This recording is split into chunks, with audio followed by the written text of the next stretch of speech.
Good afternoon, ladies and gentlemen across our beautiful country of Canada, our friends around the world in the known and unknown universe. Welcome back to your favorite Angry Canadian on the 30th day of January 2024. Man, I had to pause there. This month just shot by, at least it seems like that to me. But I'm not sorry about that. I look forward to springtime coming. Now, I was going to make a video talking about what the hell's happening with war situation and the 3 American service members that have died during an attack. But I got carried away and had the squirrel episode, so that video will come after. In this video, I want to talk about Canada, Tucker Carlson, and... In terms of Tucker Carlson, listen, that character has attacked the Ukraine. He has diminished women in an offensive way. He has endorsed the attempted uprising in the U.S. around the presidential elections. He is not a credible figure. The fact that our premier believes it's appropriate to normalize the things this person would say by appearing on a stage with him, it demonstrates a profound lack of judgment on her part. It damages Alberta's reputation on an international level at a time when we are trying to present ourselves internationally as a safe destination for investment dollars. So I would call on the Premier to immediately cancel that planned appearance, because Albertans deserve better from their leadership. They deserve responsibility. They deserve a measured form of leadership. And appearing with that character on stage is not that. All right, America, welcome to Canada. It's a lot more than you thought. We are not just sitting around in our igloos up here eating seal fat. No, we get our dummies also. Stupid, may I call her? But, you got to think to yourself. She's lying. So if she knows she's lying, then she's an evil biatch. And if she doesn't know that what she's saying is a lie, then she's stupid as a cucumber. Which is it? And that goes for a lot of politicians everywhere. I wish you would put Stephen Guilbeault in your crosshairs as you're doing. Is he an engineer? He's an environmental zealot. He happens to be our environment minister federally. And I guess if you put that question to him, he believes he has the expertise and knowledge to tell us in Alberta how to run our power grid. I don't know if you know much about Stephen Guilbeault. I don't know if I've ever heard you talk about him. I'm wanting to learn less just by your description. So I'm here with my colleagues, Liberal caucus members, ministers all, to talk about what happened last night in Edmonton when the Premier of the province of Alberta, Danielle Smith, invites Tucker Carlson right into the heart of my riding. You can tell a lot about a person by the company they keep.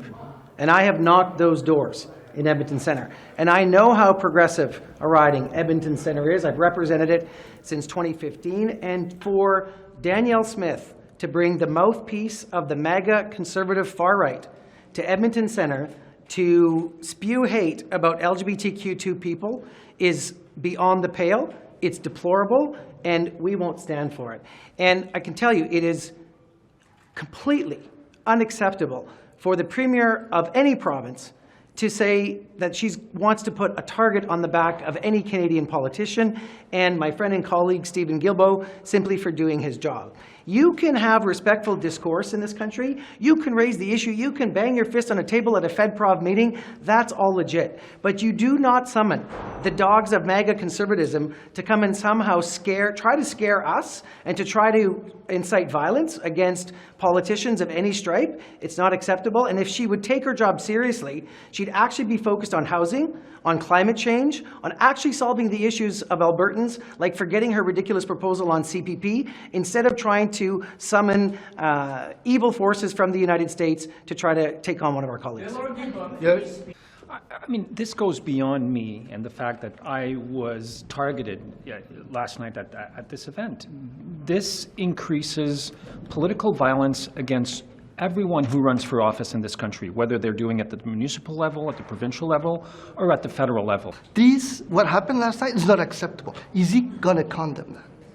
If he wants to run for prime minister, he should have the courage to condemn those. It's not acceptable. So that's going to be your strategy? People attended, sir. I mean, what do you make of the fact that there is an audience for it and for their perspective? Well, as I said in French, the extreme right politics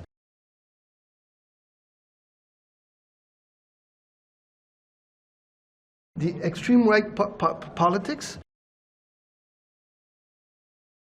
the extreme right politics the extreme right politics the extreme right politics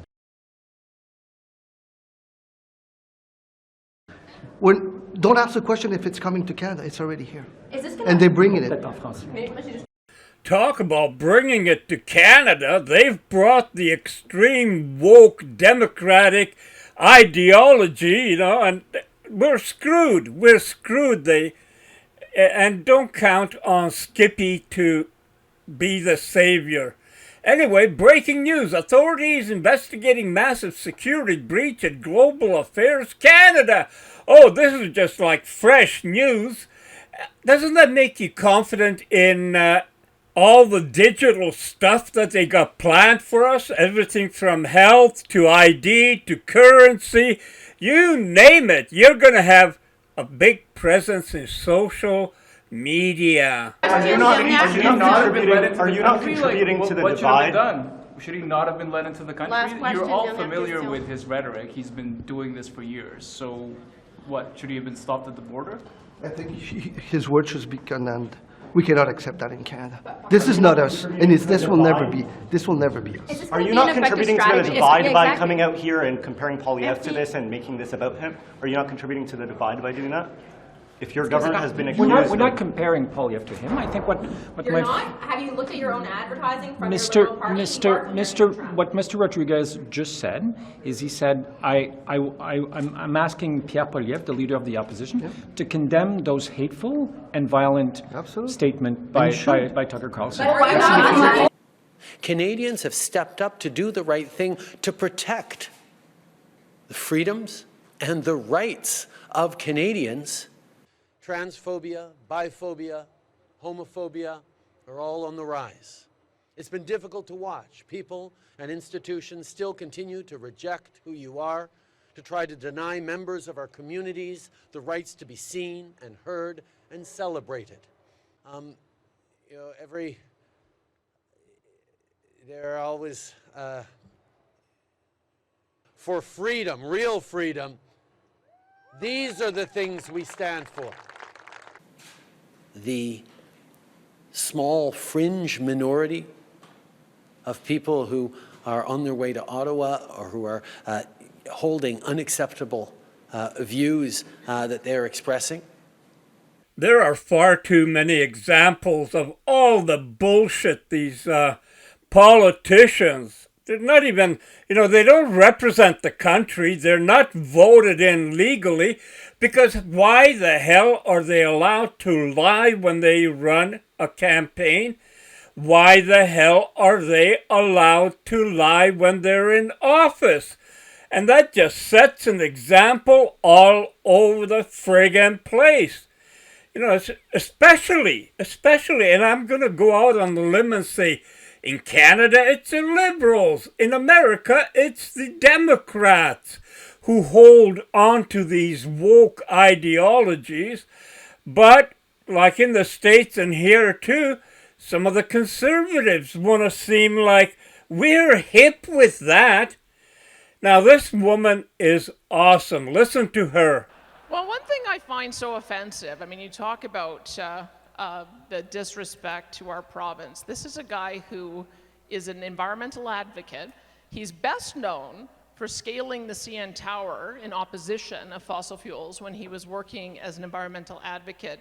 But he also scaled the house of our premier. So he's a rock climber, well, not an engineer. He's maybe he'd be better at that. But imagine that. Imagine somebody going and taking a criminal offense, going onto the roof of a premier, and then they make that person in charge of trying to dictate to us how to pull our resources out of ground, how to manage our natural resources, how to manage our electricity grid. That's what Justin Trudeau has done. So I'm trying to get him fired, and I would love your help on that. It seems like for decades, the kind of rich kid lifestyle liberalism that now dominates everything was confined to kind of sociology departments at liberal arts colleges. Who made the decision to allow people like that to have control over medical schools, power grids, airlines? That seems like a bad idea. Well, I wonder if you've got the same dynamic in the US. One of the things that I've noticed here as conservatives is that we have vacated all of the opinion-shaping institutions in society. So we vacated the media. The media is now almost, with the exception of some of the alternative media I mentioned, they are almost all of a particular mindset, a progressive mindset. The universities, and Dr. Peterson speaks of this very well, almost uniformly are they of an ideology that penalizes kids, quite frankly. If they want to write a paper about conservatism, they get marked down. You hear about that regularly. If you look at Hollywood, Hollywood's terrible when it comes to the messages and how they portray conservatives, how they portray capitalism. And I think as well, we have increasingly become urbanized. And so I suppose when you get disconnected from the land, disconnected from something real, disconnected from the dirty jobs, then do you understand that when you turn the lights on it, they only work because of everything that is happening out in the rural area. When you go and fill up your car, it's only happening because we've been able to have people who are developing our natural resources. I think that's one of the disconnects that we end up having. I think that's such a smart analysis and totally true. But providing electricity to your population is not some kind of like boutique add-on you get if you pay extra taxes. That's like a baseline requirement of being a state. And if you can't provide electricity, you're a failed state, right? I think you may be surprised to hear me praise Michael Moore, because I think he has done more to recalibrate what we need to be thinking about with electricity. Prior to his movie, Planet of the Humans, I think there was this ideology that all you had to do is put up wind and solar and batteries and you get free electricity. And I think people actually believed that that was true. They didn't talk about the intermittency, nor did they talk about the fact that wind and solar aren't truly carbon neutral. I mean, you can't make a wind turbine without steel. Lots of carbon that goes into that. Fiberglass as well, lots of carbon that goes into that. The cement at the base, there's lots of carbon that goes into that. And the truckloads that it takes to get it to site, all of that is gasoline and diesel. But that's the kind of the piece that he put together, is he realized that you can't have wind and solar without a heavy reliance on fossil fuels. And I think it blew up the paradigm. And so now we're beginning to have a more honest conversation about what that looks like. But I think that there is this fantasy thinking that because people don't know how things work, that they believe that these simplistic solutions that are offered by politicians are actually achievable. And it makes it harder for conservatives and politicians who do have to actually make things work to kind of bust through, especially when you've got the media stacked against you and trying to get the message out, and try to make people realize that these things matter. We can transition over time to reduce emissions so that we have less impact on the environment, and that's all great. But affordability and reliability have got to be top of mind for anybody making decisions that impact people's lives. Someone just gave me this t-shirt, which I just love so much, I'm actually gonna wear it in the privacy of my own home. Al freaking Berta, baby. What a great province this is, what a great country this is. In fact, I should just be told, I've never said this to anyone, including my wife, but I know that in Canada it's official policy that coming out of the closet is good, unless you're the Prime Minister. So I'm going to reveal something about myself that I've never revealed, which is that I am part Canadian. And yes, I am. I actually am part Canadian. And I was thinking this morning, I was like, I always say I'm the only American who's like legitimately interested in Canada, and I am. And I always have been. And I wonder, why am I so obsessed with Canada? And I thought, because I'm part Canadian. My great-grandfather, actually my father's family was in the colonies, and then they brought democracy, and they're like, we're out. We're going to Nova Scotia. And so they spent a couple hundred years there. The refuses, they're still there, by the way. I think they're all liberals. But and then my great-grandfather's like, I'm going to try that again. So he comes to the United States, and I'm here as a result. So I feel it. In me is Canadian. And I've been all over your country, and I've been everywhere in your country, and I just think it's a remarkable place. And I think people don't quite understand what Canada is because so much of it is bumped right up against our border. And I would argue, no offense, that the least impressive places in Canada are right up against our border. But once you get past that, it's just unbelievable. I've been to this city a lot because of your mountains, which I just find beyond belief, really the prettiest places I've ever been. This country is the prettiest country I've ever been in. The second biggest country in the world, bigger than the United States, deeper oil reserves than the United States, more natural resources than the United States, and 1/9 the population. And when I hear the lunatics that run your government are like, our population's growing, we're so excited. I'm like, really? You want to live in a crowded country? 40 million people in the world's second biggest country? That sounds like the kind of place I want to live. Like, what are you even talking about, you morons? But anyway, so I've come to Canada a lot, and every time I come, so many things strike me. First and foremost, the natural beauty, the unbelievable natural beauty, prettier than Switzerland, in my opinion. And the second thing I notice is the politeness of the people. That's real. And the third thing I notice is that all the comedians left decades ago. And it brings it out in me. And making fun of Canadians, and as I've already told you, and I hope it's obvious, is done with love. But I just can't control myself because no one will ever laugh at your joke. And so every time I go to Toronto, which I try not to do, but I do wind up there, every time I check in a hotel, I'm like, you guys have hot water? Like, where'd you get all the electricity? This is unbelievable. And they always have the same responses. We've had electricity for a long time, eh? Like, no, it's a joke. You don't really have sled dog parking in front. I know that. No, we haven't had sled dogs in a long time, eh? And so I just love it. I've told so many sled dog and Molson jokes, and I'll never stop. But one of the reasons I do it is because I do think it's important to laugh at your circumstances, not simply because it makes you feel better, though it does, but because it gives you perspective on them. And humor requires some distance, some critical distance, both from yourself and from your surroundings. And you can't really see things clearly until you have that. And so if you have a country where the funny people feel like they have to leave, that's a huge problem. And that's the first problem. The second problem is you can't really be effective as a political movement or a resistance movement, which effectively you are, if you don't laugh at your enemies. Because not only are they evil, and they are, they're also ludicrous. They're ludicrous. And it's really important to say that because it saps their power immediately. Laughing at somebody, and if you're a married man, you know that, no, it's true. Your wife could come and hit you in the face with a 2x4, and that would be less painful than having her laugh derisively at you, particularly when you get out of the shower. That would just end it for you. That would end it. Your male power would evaporate like a puddle on a hot day, like you'd be done, because it has that effect. And so to look at your enemies, like let's say you had some sort of weird prime minister like to dress up in fussy costumes. It would be super important to point that out a lot, like relentlessly. Somebody told me last night that his base, I was asked, we had this wonderful dinner last night with two of the most famous people in Canada, probably the two most famous people, Lord Black and my friend Dr. Jordan Peterson, and I asked, like, is there anyone in the country who supports this guy? He's so, I know him I've never met him, I only know him through television. I know his cousin Gavin Newsom pretty well, but I don't know him. Is there anyone who takes him seriously? And everyone in the room said, oh, yeah, young people, particularly young women, take him very seriously. They love him. And I thought, there's really only one way to combat that, and that's by pointing out what an absurd poser this guy is. He's like a ridiculous figure. Like, you should dislike and resist Justin Trudeau and his government to the maximum extent of your ability. But before you do that, you should just laugh at him until you can't breathe. Seriously.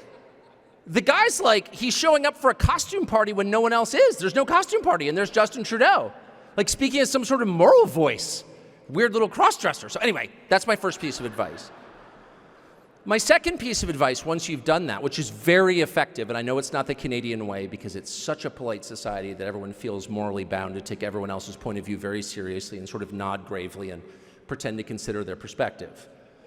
But there are some perspectives that aren't in fact perspectives, they're attacks on you. And that's the main thing that I want to say in the short time allotted today, is that you should recognize what is happening to you. This is not a political debate to which you've been invited to participate. This is a destruction of you and your culture and your beliefs and your children and your future as a country. And that's not overstatement. It's provable statistically. So just take 3 steps back.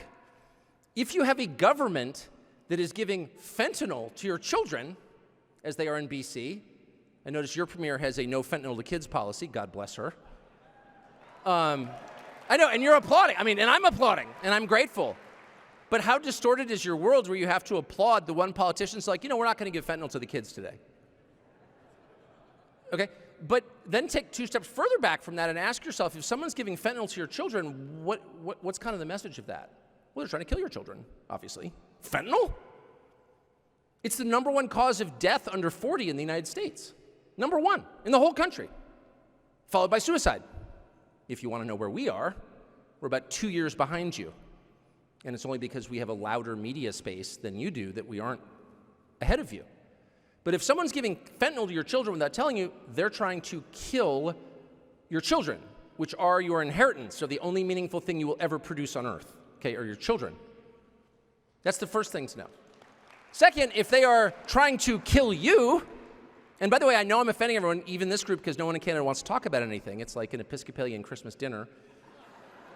And I grew up in that world, so I know everyone's had like 3 too many, and then someone will blurt out, "You wrecked my childhood!" And then everyone will sit there in silence. It's so awesome.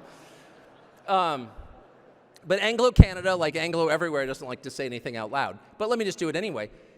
If you're killing 50,000 of your citizens, if the government is doing that through the MAID program, and a lot of them are not actually terminally ill, they're just sad, and the government is encouraging them to submit to being killed by the government, and then won't release the recent statistics, like, what is that? What is that? Yeah, it's genocide. That's exactly what it is. It's killing large groups of people. And who are those people, by the way? We don't know, because your government hasn't released the stats. What percentage of those were born in Canada? I'd bet right around 100%. So if you're a government, you have the duty to your citizens, people who are from here, people whose ancestors built the place, not exclusively to them, but primarily to them, to your citizens. Like, why else do you exist except to serve your citizens? And if you're targeting your citizens, how many people who arrived in Canada in the last 10 years have opted into the MAID program? I don't know the answer. I'd bet around 0. It's all people who are from here. Another government brags, oh, we're saving money because they died. That's the darkest thing I can imagine. I bet there's 0 conversation about that in this country because I know this country and I know what it's like. It's too horrible. No one wants to talk about it. You should talk about it. But more than anything, you should internalize the message of that, which is they hate me. They hate me to the point they're willing to kill me, which they are. And the third thing is, notice the erosion of your most basic civil liberties, not the ones granted to you by the crown, but the ones granted to you by God. And those would include the freedom of speech, which is inalienable. It cannot be taken from you no matter who is in Ottawa, or as we say, Ottawa, which, by the way, is the correct pronunciation according to my friends in the Ojibwa community. I've pronounced it that way every time on television, and I get all these angry, you're pronouncing it incorrectly. You don't even know the name. It's like, yeah, I know a lot about Canada. I'm doing it on purpose to make fun of you so you will laugh, but you won't. And then this Ojibwa leader writes in and he goes, yeah, all the whites are wrong. It's actually Ottawa. Go Ottawa! Anyway, it doesn't matter who's in the Prime Minister's office. Your rights remain the same because you were born with them, because you are not a slave, you're a human being, and you have inherent dignity because God made you. That's just a fact. And if they're taking those rights away piecemeal and doing so in the name of public safety, even as they make the public sphere much more dangerous, which they have, in case you haven't noticed, Canada has a lot more violent crime now than it did 20 years ago. Have you noticed? Of course you have. You live here. And if they're telling you you can't defend yourself against that crime, we're going to disarm you, you can't protect your life or your family, and you're like, oh yeah, it's for the public safety, it's just not a big deal. These are weapons of war. No, they're weapons of self-defense, which you need and deserve as a free person, not a slave. And then they're telling you you can't complain about it. And then they're subsidizing the media to the point where all of your big media outlets, which are disgusting, are state media because they're taking state cash. Do you watch CBC? I do, occasionally. I can turn in any hour of the day and I will learn that I am racist for driving an SUV and not being trans. That's the whole schedule of CBC programming. But interpret that. That's not woke. Oh, it's woke. I hate the woke crap. It doesn't mean anything. They hate you. That's what they're saying. They're saying that you are bad. That's exactly what they're saying. Don't lie to yourselves. That's all I'm saying. And we are very delusional in the United States because we're so distracted by stuff and electronic devices and the promise of next day delivery from Amazon of brightly colored plastic crap made in China that we tend to be slow to figure out what's going on. But Canada has a different restraint, which is a cultural one. It's an specific Anglo-cultural one, which is just like, I don't want to deal with that. That's too uncomfortable. But in your heart, anyway, even if you voice it to no one but yourself, know what the message is. And the message is, you are bad. I mean, I'm going to say the most controversial thing ever. I watched when Montreal was cleansed of its Anglo legacy. And I'm not anti-French, just for the record, at all. But I am Anglo, and I had friends in Montreal. And in the span of a generation, like, that's all gone. They were forced out. And they're like, okay, I guess we'll go to Ontario. What? My grandfather built this city. I'm not going anywhere. How about that? That never occurred to anyone. Because no one could say out loud what was actually happening. This was a series of acts of hostility aimed at you because of things that you didn't choose, like how you were born. And once you will keep allowing that, you have no future, okay? So if they're limiting your freedom to say what you think, which is the freedom of conscience, the most basic of all freedom, your freedom to defend yourself and your family against bodily harm, which has got to be a twin to the first one, if they're taking away your voting power by changing the population of your country, which they are doing, and no one wants to talk about that, Canada has the highest immigration rate in the world per capita. And shut up, racist! That's not racist. I don't care if they're coming from New Zealand. I don't care if you're taking the population of Stockholm and moving them to Canada.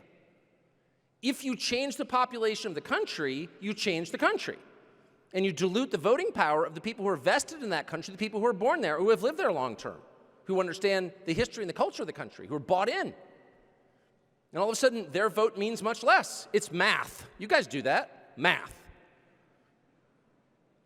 That's horrifying that this is happening. And there's no public debate over it whatsoever. Why do you think that's happening? Is it for economic reasons? I'd be kind of okay with that. If someone could stand up and say, we're totally changing the population of Canada because we think it's better for our economy. Okay, tell me how. We can have rational conversations. We're adults. I'm a citizen. This is my government too. Tell me how that works. But they can't, because that's not true. Look at your housing prices.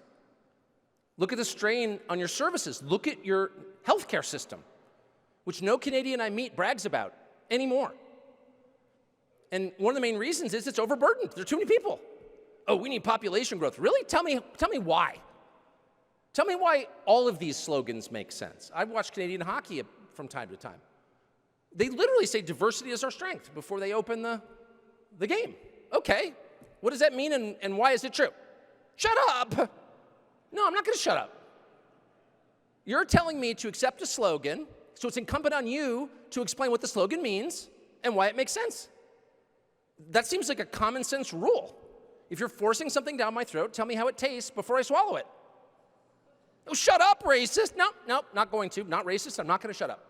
Answer the freaking question, you weird cross-dressing prime minister. And the last thing I'll say, and I will stop at this because I'm sure I've gone beyond the time allotted, Keep going.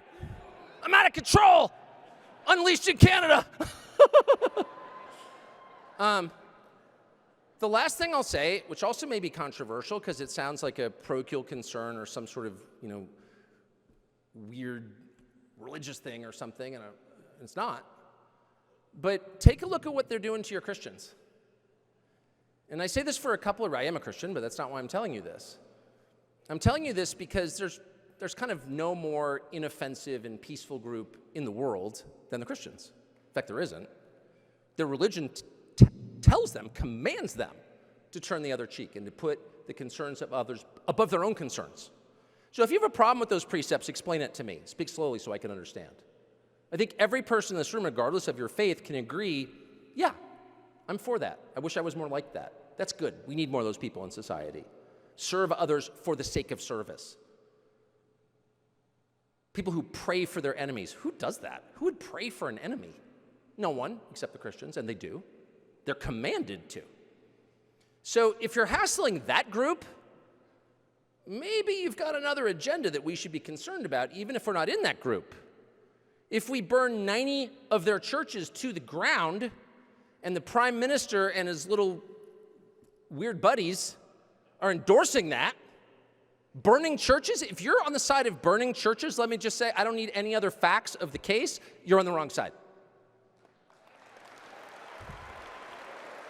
If you're throwing preachers in prison for preaching the Christian gospel, not for hurting anyone, not for making pipe bombs, not for trying to castrate other people's children, not for importing millions of people into your country who are not going to have work, just for the crime of preaching the Christian gospel, you go to jail.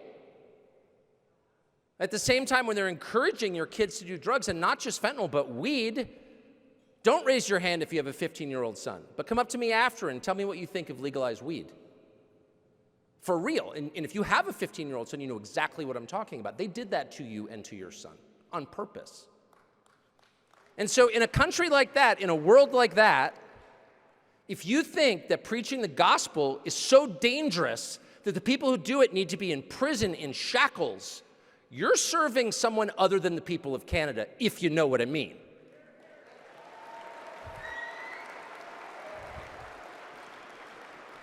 That's really scary. And I don't care how much they dress it up in the passive-aggressive, self-help language of the modern left.